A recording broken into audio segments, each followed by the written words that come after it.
Hi, thank you for subscribing. I also want to thank you for your patience. I know that some of you subscribed like 2 weeks ago, right around the time that I launched it, but because I right on the day that I launched this, when I announced the membership, things just went chaotic with work and other things, and I had to sort of organize things. But I'm finally getting back into the groove of things. So thank you for your patience. Last weekend I wanted to do my first live, but then this book dropped and I wanted to read it first because one of the things that I want to do here is actually geek out with you guys, and not just about BTS, but some of my episodes will still be about BTS, but I also want to geek out about books, movies, TV shows, other artists, not just K-pop, but other Asian artists. I also want to do some more unfiltered discussion about things. Also, as you know, I'm a writer. I want to take you to the process through the process of me writing my book and the graphic novel. So some episodes will just me talking about a character and the development of the plot and stuff like that. So really geek out. It should have been titled Geek Out channel, but I hope that you will like it. I also will take you to some of the places I go to, like the beach with my dog or when I hike.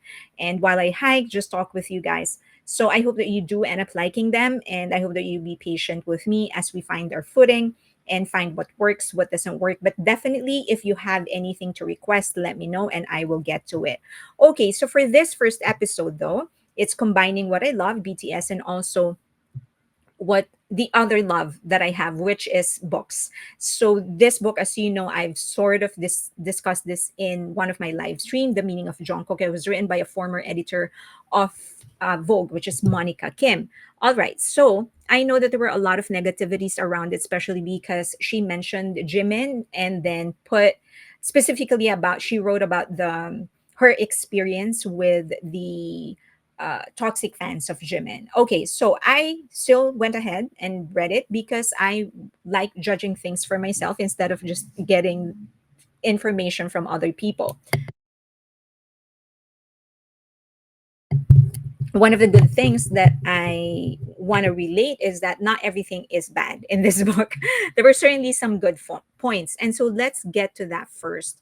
The number one great thing about the book is when she mentioned how BTS's control over their own social media, in the beginning Twitter and now Weverse, actually allowed armies to get to know BTS as human beings, which is totally against the trend or the prevailing culture in the idol industry. The idol industry wants you to think that idols are perfect. They are like dolls, absolutely flawless. But because BTS was able to tweet about whatever they comes into their heads, we were able to see their humanity. And it's like developing a relationship, and not just a romantic relationship, but even in friendship, right? In the beginning, you're kind of placing people within your axis, like, oh, this is the funny one, this is like the cold one, but actually very thoughtful. She's very this one's stubborn but will always come back to the group, things like that. Because we were able to see that side of them, we saw them as human beings and not just idols. And it's always the connection between two human beings will always be stronger than an idea, which is an idol, and a human being. So I love how she was able to emphasize that. Next good thing is how she emphasized Jungkook's independence. So let's go to here. Maybe I can just share this. All right. So here, this is a clip. Are you seeing it? Just want to make sure that you're seeing it. Okay. So it's this, that clip from that passage in the book. It says, from a Western point of view, it may appear that K-pop stars like Jungkook are overworked. While there is certainly truth to that, it is not a black or white issue. No one at Hybe, not even Bang Shiyu, could force Jungkook to work as a solo artist against his will. His long delayed album Golden and his refusal to pick up numerous lucrative luxury brand endorsement, despite the number of companies begging for him, are proof of that. When he stays up till dawn poring over the melodies and practicing each note with care, it is not due to a company directive.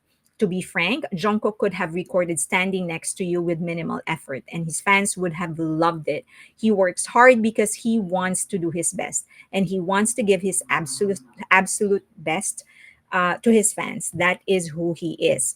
And so I think unwittingly, I think unwittingly she was able to sort of address the common narrative that many toxic solo fans like spreading, or those that um, just want to see the bad things about K-pop and disregard the good things. She specifically mentioned that Jungkook could have given very, very small effort in this, and he didn't. No one's forcing him to do it. In fact, he himself said that he really enjoyed his rest in the beginning. He had no plans of actually going solo. It's just that the song landed on him. And because she is a former, sorry, I think I keep on addressing her as a he. She is a former editor of Vogue. There's a lot of credibility to her words when she said that it is there were a lot of brands who wanted Jungkook, but it was actually Jungkook who refused. And so this destroys the narrative of what solos actually like spreading, that Jungkook is not given the opportunity, that Big Hit is trying to block the opportunities. It's not that, but Jungkook is the one that's refusing to work with them. And we know that in one of his live streams he actually said that he wanted to work only with brands that he actually uses. So it's good that she was actually able to emphasize and highlight that part. Next is she was able to put the success of Seven in perspective. So here, let me show this part again. One of the biggest criticisms about Seven is hinged on how Bang Shiuk once mentioned that when he heard a song, he knew it was going to be a hit. So a lot of people said then it's not Jungkook, it's the song, because regardless of who sang it, it was going to be a hit. And then someone said that it was actually written for somebody like Justin Bieber. And in this book, she actually mentioned that we have to look at it from the other perspective, that this song was written with Justin Bieber in mind. It was his weight that was in this song, it was his approach. And for a boy from Busan to take this song, embody the song, interpret it in his own way, and still give it the same success, that's a different level of skill. That's a different kind of pressure and expectation, and he was able to fulfill all of that. So here is the passage. Those who criticize Golden for its formulaic pop sound may forget the radical transgression of the fact that these mainstream pop songs written for artists with the names of Justin Bieber were given to a boy named John Jungkook. The mere fact of recording them made them groundbreaking. In a perfect world, this would not be so, but only by infiltrating and working with the existing system can an outsider begin to enact meaningful changes. To see John Jungkook, perform a flawless tribute to Michael Jackson in the Tonight Show, receiving the acknowledgement of the Western public, is moving and an act of representation I did not think I'd ever see in my lifetime. So, good that she was able to sort of shine a light on the fact that just because the song is already a good song does not mean, and that it was written for somebody like Justin Bieber, does not mean that Jungkook did not contribute to that success. In fact, it's a different level of pressure, and he was able to stand it all, and he was able to give the song the success, maybe even more than what people were actually expecting. Okay, so those are the three great points. Now, going into the not so great, one of the major questions, maybe the most important question that I wasn't able to answer, is who is the target market of this book? Is it one option would be that the target market would be existing armies. But then if that is so, then why did she not do a better job at doing more research? Because a lot of the things that she talked about, we already know because they're mainstream. Billboard Hot 100, the sold out concerts, the awards that they won. We know all of these things. So if you want to cater to existing fans and you want us to pay for this content, then give us more. I did not get that. Everything that she said, I already knew. So the other option would be maybe she's catering to new fans or casual fans, and she's trying to get them more into BTS and Jungkook. But if that is the case, then she should have provided more analytical and more in depth analysis on the artistry of Jungkook. I also didn't get that. As you know, whenever BTS puts out a content, it could be a song, a live stream, a performance. There's like thousands of reactions and reviews looking at that material from a historical, cultural, sociological perspective. You get them all. So if you want this to be special, and that is what it seems they want because they put it in a book, then give me something that I will not find for free in YouTube or IG or Twitter. So I don't also think that it is for for the general public, casuals or new fans. So the only other market that I'm thinking of, that I can think of, would be toxic solo fans, those that are going to that are out there just wanting people to forget that Jungkook is a part of a group and that the success of that group actually contributed to his solo career, because that's what essentially this book is for. It is mentioning Jungkook without really much of a depth, and to them that's okay for as long as there is a book just about Jungkook in the cover. Okay, so what am I specifically talking about? All right, the book's approach is more historical than it is analytical. So I would say that 70%, maybe 60%, if I'm being generous, to Jungkook, to the writer, is about BTS. And because the title is The Meaning of Jungkook, I was expecting that the meaning of BTS, I was expecting that BTS was going to be just a precursor, a preamble to the success of Jungkook. But that didn't happen. Her approach was very, very historical. She actually talked about the different successes: Billboard Hot 100, Billboard 200, sold out concerts, awards, where they appeared first in the UK television, in the US. And all of this I already knew because they are well documented. More than half of the book, I as I've said, I think 70, if I'm being generous to her, probably 60%. I do understand that BTS's history and achievement serves this their history and achievements serve as a precursor to Jungkook. But it doesn't mean that you're going to devote 70% of the book to BTS. And that's what she did.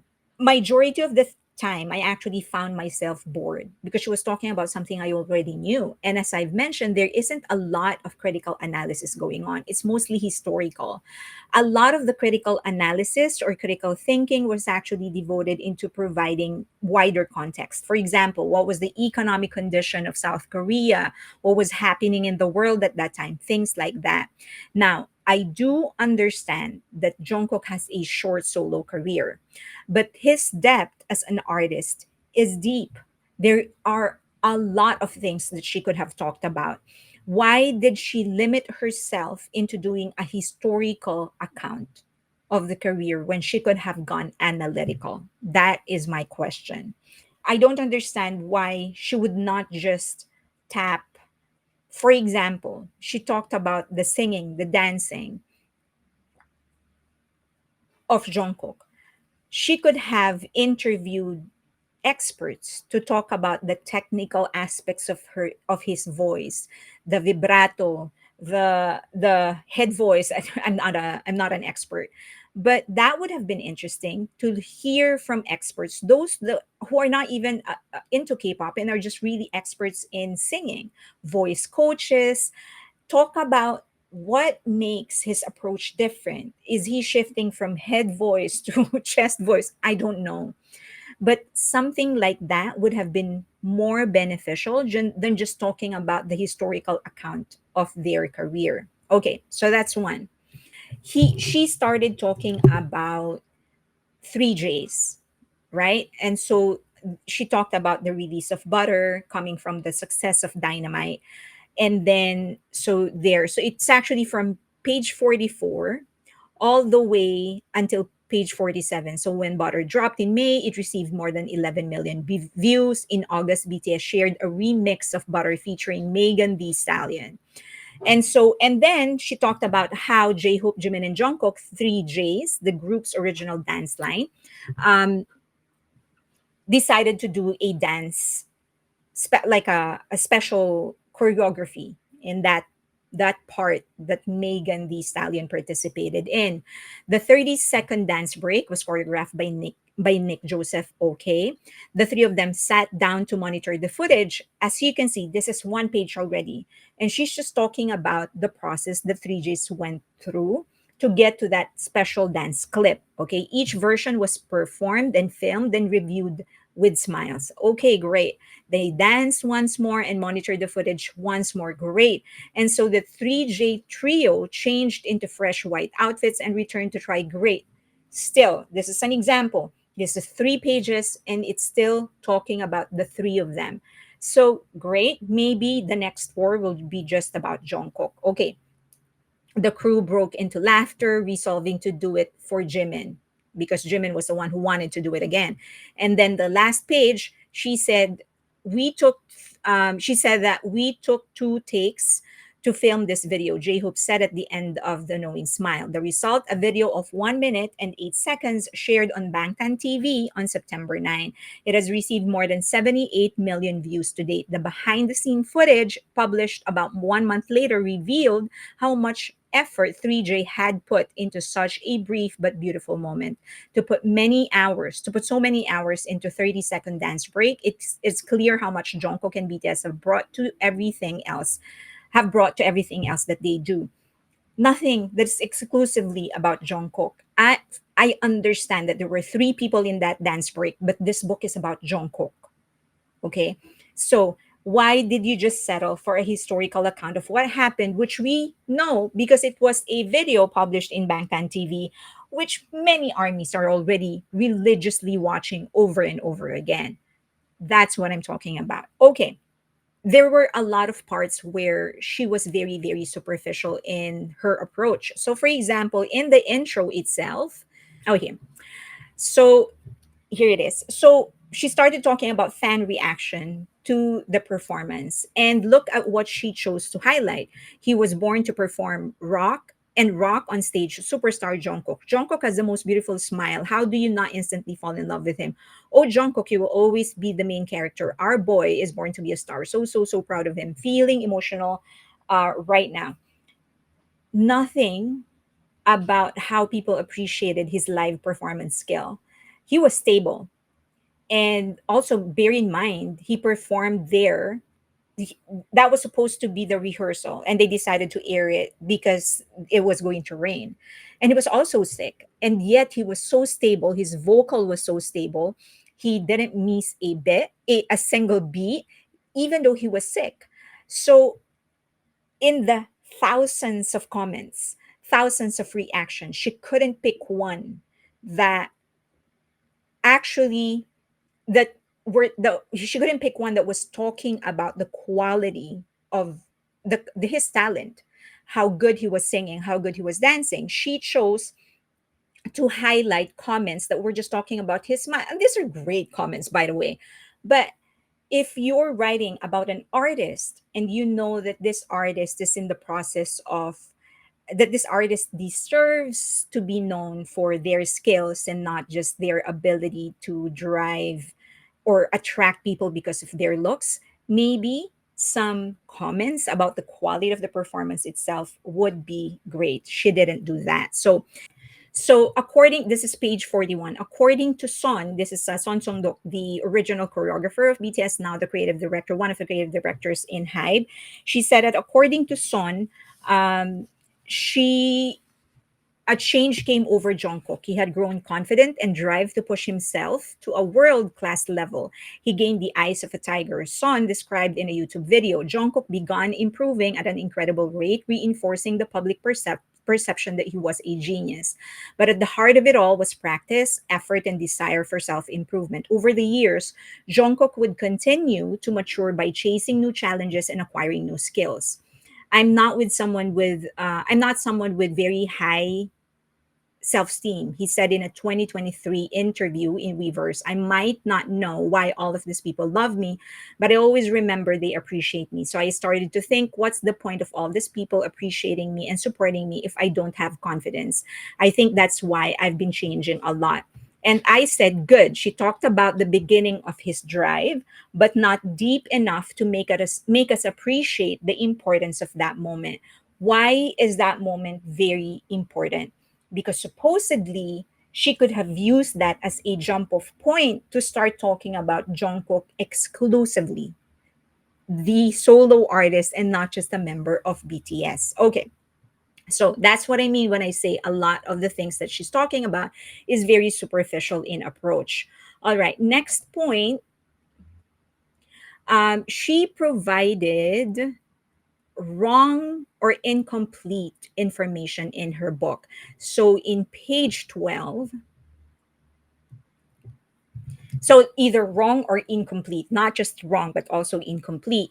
So she said that the stage where BTS pursued solo activities is widely regarded as chapter two.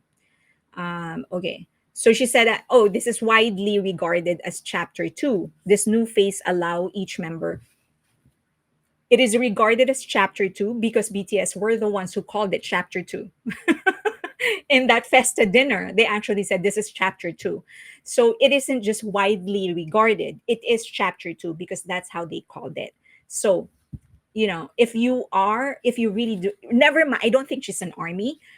But that is not an excuse to not provide the right information. If she just actually watched that live stream, then she would have known. If there was enough research, then she would have known.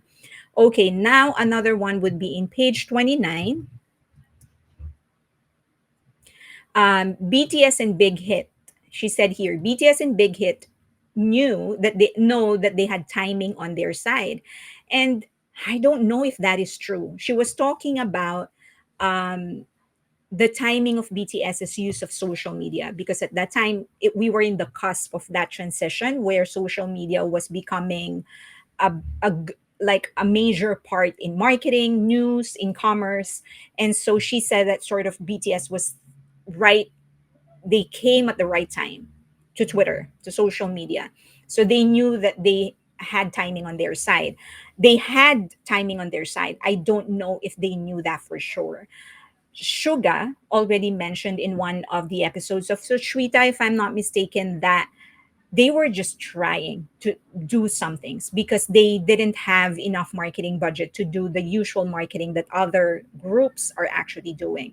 And so he even said in that episode, I would like to apologize to many of these groups because they started it, when in fact they really weren't starting it intention they weren't really starting anything intentionally. They were just looking for things to do, looking for ways to promote themselves, and all they had was social media because that was free. So that's another one. Okay, so in page 31, this is one that people love talking about. This is the incident with the comedian Joseho. If you would remember, Jungkook appeared as a guest, and he was a little late because he was carrying. Apparently, he dropped by to buy some burgers because he wanted to give it to everybody. And then comedian Joseho sort of did not accept it. It's like, oh, this looked like something, and Jungkook was sort of taken aback by it because he rejected it. And he said that comedian Joseho said they looked like leftovers and refused to accept them. Over time, the moment was twisted and mythologized, and the context was lost, and only the shell of the interaction remained. The image of Jungkook being disrespected by a public figure, his face falling, is his humble offering. As his humble offering was refused. And my primary question, well, what was the proper context? If you're saying that only the shell of the interaction remained and the context was lost, then what was the context? Nothing. She didn't explain it. Okay. Next is in page 32. BTS never seemed to change all that much. On you quiz on the block, who appeared to be Jungkook appeared to be in good terms with Jo, gave the man a warm embrace, which fans received with pride. It was proof that despite the heights he has reached, Jungkook had not lost that kind of warm-hearted spirit of the boy who had started at the bottom. He'd remained a lovable um, underdog. He remained a lovable underdog till the very end. I don't know if that's true. They were underdogs in the beginning. They aren't anymore. RM actually said that they are not underdogs anymore. They are big dogs. So he remained the lovable person, very forgiving, very compassionate, but I do not think they are underdogs. Okay, there's a lot more. So in page 58, another one. So Jungkook has often, where is that? Jungkook, it says that Jungkook has often said in interviews that it was pre-debut videos of RM that impressed him because he received the GD style of cool that the young Jungkook idolized. Okay, so one of the things that she did was devote about 3.5 to 4 pages on GD, emphasizing that GD was the biggest and Big Bang was the biggest influence to Jungkook. And okay, so we'll talk about that in a bit. But here, when she said Jungkook has often said in an interview that it was pre-debut videos of RM that impressed him because he evinced the GD style of cool that the young Jungkook idolized. I remember him saying that RM, when he heard RM rap, that made him decide to go to Big Hit. I have never heard him said that RM reminded him of GD. But if you read the entire book, she mentioned many times that she was able to insert that Jungkook's biggest influence, idol, and role model is GD. And I know she said I know that Jungkook said he is a big fan of Big Bang and he has a lot of respect for Big Bang. But he also specifically said that his only role model is RM. In fact, his first and last role model is actually RM. So, okay. Then page 65. Okay. When she said the results spoke volumes, HOT's second album sold more than 1 million copies in 10 days per unofficial sales tally. Here you go. 10 days per unofficial sales tally. And like, so where did you get it if it's not official? Tell me where you got it if it is not official.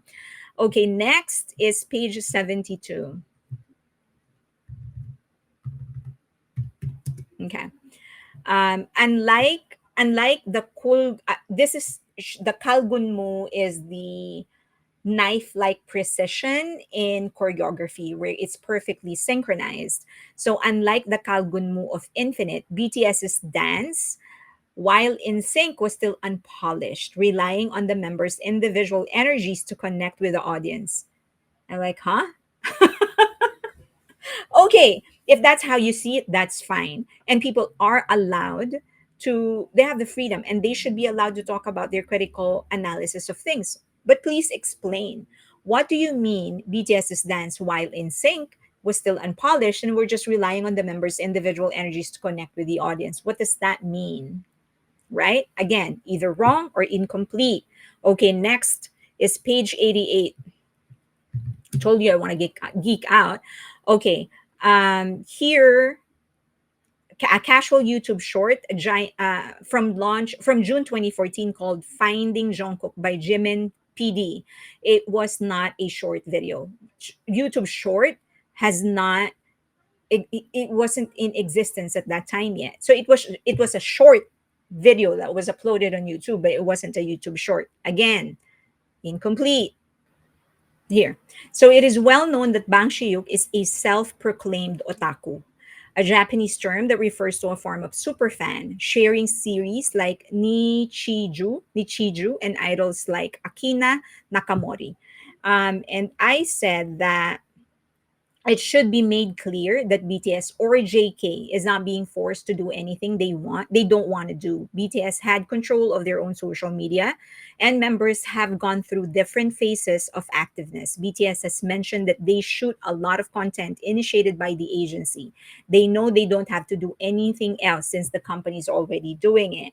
So I know that in the beginning one of the major points that I gave her is her emphasizing that no one can control or push Jungkook to do anything he doesn't want to do. But then, way into the book, she mentioned this that it was actually the system that's pushing BTS, specifically Jungkook. Well, no, she actually didn't say specifically Jungkook, but BTS, pushing BTS to create a lot of content. Then she should have made clear again that based on what we know, BTS has the freedom to say no. It is their desire to actually continue doing it. Okay, next. Page 131. For Hybe, this was a nightmare scenario. Even back in 2017, when I visited the Chongu building following their first win at Billboard Music Award, a big hit staff member fretted about the need to maximize the boys' time and earning potential before the dreaded military period. And I said nightmare to big hit. It is a loss of earning potential, but not a nightmare. CEO already made it clear BTS's status is different now, and that they're already here to support. They are simply here to support BTS. The CEO himself of Hybe already mentioned they will do what BTS wants. They will support them to make sure that whatever vision they have in their head will be fulfilled. But you should have made it clear here that from the perspective of Hybe itself, they will just be supporting BTS. That should have been made clear. Okay.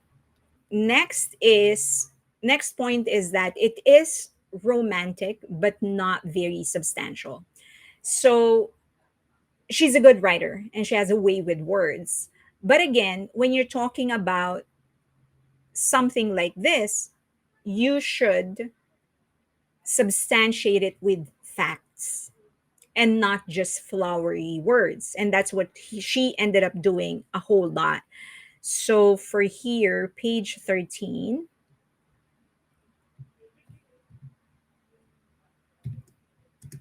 okay. So she said, Jungkook seemed to possess a new aura. What's that? Jungkook seemed to possess a new aura. I'm like, what's that? You can say that. You can say that. But you have to support it somehow so that it is more tangible to the readers. Okay, page 28. I vividly remember they were marketed that way by word of mouth. Fans channels in the West who praised their authenticity and relatability, the depth of their lyrics.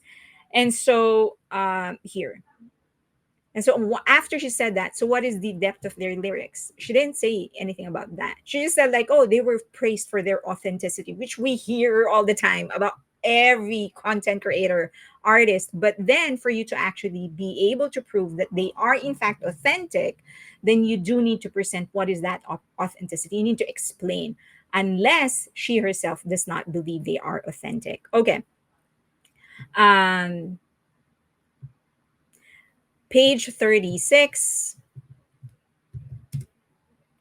Okay. So here it's like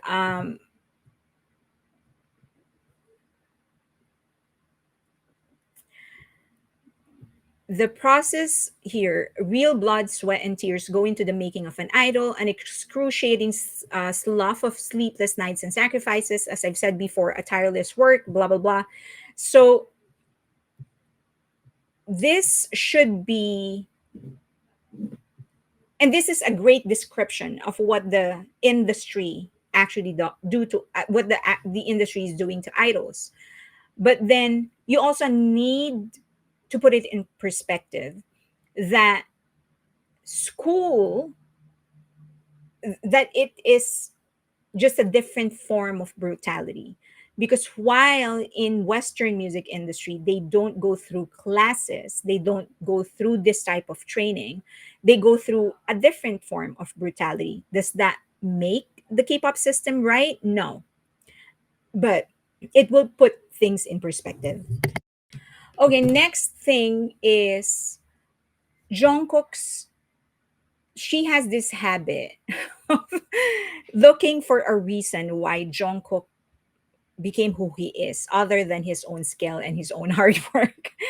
And okay, let me just go through specific ones, specific parts of the book so that it is clearer. But I do feel that in her quest to explain the success of Jungkook, she tried so hard to trace it to someone, and ended up, and that is fine because we all have influences, but she ended up discrediting Jungkook way too much. So for example, in page 15 here, The truth is that Jungkook's success is a culmination of many forces. There is the triumph of BTS, who are inextricably linked to his story. Without BTS and the six members who practically raised him, per his own admission, there is no Jungkook. I acknowledge the part that the success of BTS played in the success of each member and in the development of their personalities. Jungkook himself, yes, said that without that he absorbed the personality of each six members, and so a part of the six members, a part of each member of BTS is actually in him. He said specifically that there are some instances when he actually say some things or do something, and he would say like, "Oh, that's sugar," or that. So we acknowledge that. And we also cannot ignore the fact that, of course, the work ethic of the others certainly influenced him. And yes, he did say that he wouldn't have existed if it wasn't for the six members. But I also think it is important for us to properly contextualize it. I do think that Jungkook would have found his way regardless. He would have found his way to music, and he would have found his way to success. We don't know in which way, in which form, because it's practically useless to discuss. It's a hypothetical question. It's not going to help us, because we don't know. We will never know the answer. But it feels like that is the end of it in this statement. It's either the six members or nothing.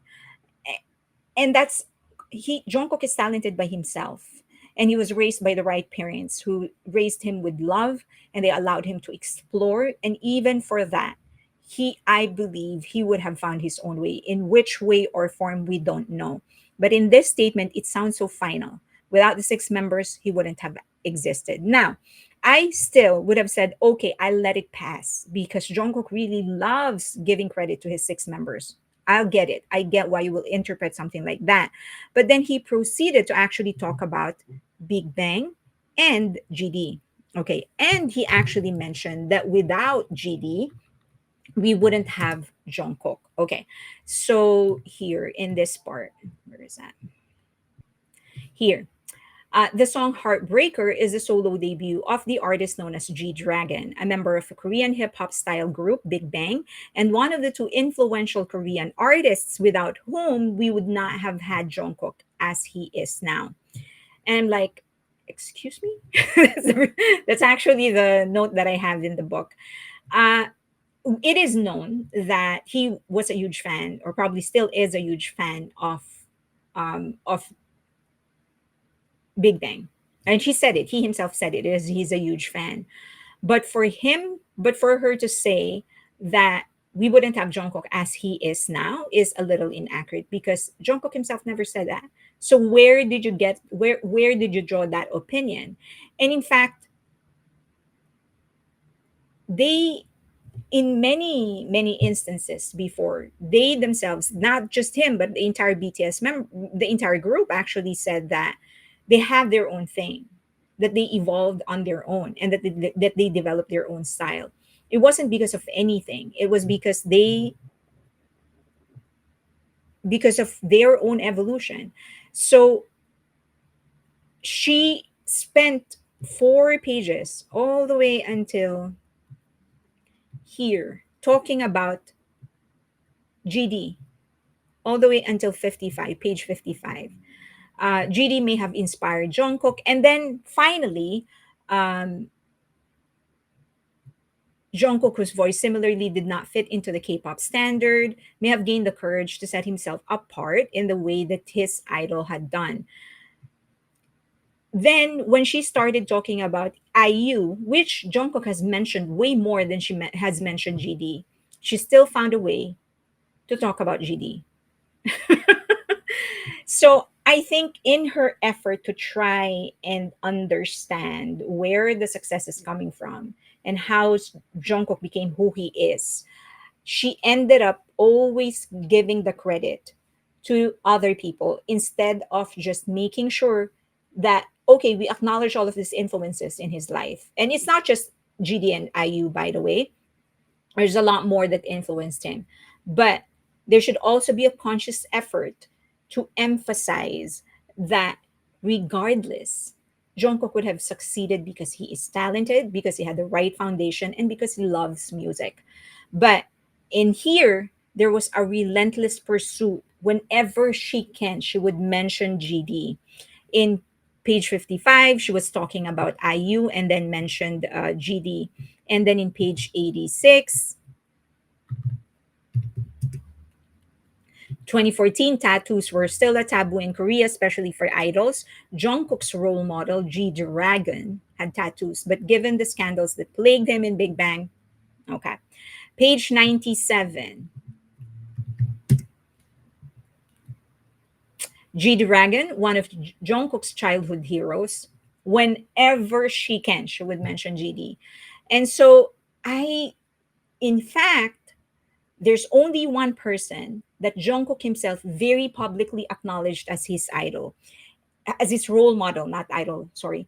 He even mentioned in his post, to RM, my first and last role model. All of these people, they influenced him for sure, along with other singers, I'm sure. But Jungkook himself, publicly acknowledged that he's only had one role model, and that is RM. Okay. Next is that there was more BTS than there is Jungkook. The discussion, as I've said, her approach, she chose a chronological approach, a historical approach, rather than an analytical approach. And had she gone the analytical route, she would have been able to emphasize and actually dig deeper into the different elements of Jungkook. So, for example, in chapter one, when she said the underdog story of Jungkook, in fact, it was the story of BTS. Here, chapter one. It was just really going through the different, the history, the different, the story of BTS's rise to fame from coming from a small agency of big hit, but it wasn't Jungkook. It was just BTS. Oh, here in page 37, the only, so this chapter two so far, it was all about BTS as well. But the only mention, maybe here, okay, his work ethic. The only mention of him, like the exclusive part about him, would be his middle school graduation. The rest is just about BTS. I think she talked about like the ISAC, the Olympics, the Idol Olympics, and how Jungkook was able to win that for BTS. But it's supposed to be about work ethic. It doesn't really talk about how hard he actually works. And then there is page 63, which is the beginning of, okay, the way he moves. So the first glimpse of Jungkook, again, it's all very historical in approach. This is what I was talking about. She could have gone the analytical approach. Why not interview professional dancers, ballet dancers, modern dancers, and actually have them analyze what is it about his movement? What is was it the extension of his limbs? Was it the power on his pops? I heard someone talking about, I think it was the drummer of Sleep Not, I think. Sleep Not. And he was talking about like how he moves in the drum set. He said, "Oh, a lot of people think that like we're very stiff, and there's a lot of. In fact, I'm very like his movements are very soft when he's playing the drums." So he was talking about his anatomy and how he was actually moving, and she could have done that. She could have interviewed different dancers, professional dancers from different fields, and have them analyze the way Jungkook moves. And then we have a more scientific, maybe a more detailed explanation as to why he is so good. Like it's so good to look at him.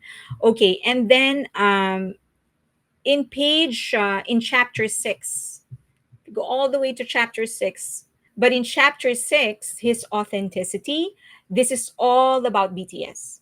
The only thing about Jungkook was the last part.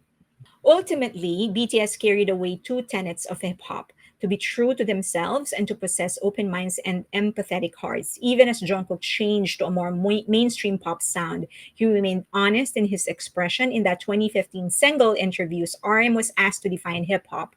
Okay, RM. And then that part is understanding that some things cannot be understood but can still be respected and appreciated. It's a painful yet beautiful lesson in life, one of the many that Jungkook learned from his young RM and carried further than he ever dreamed he could.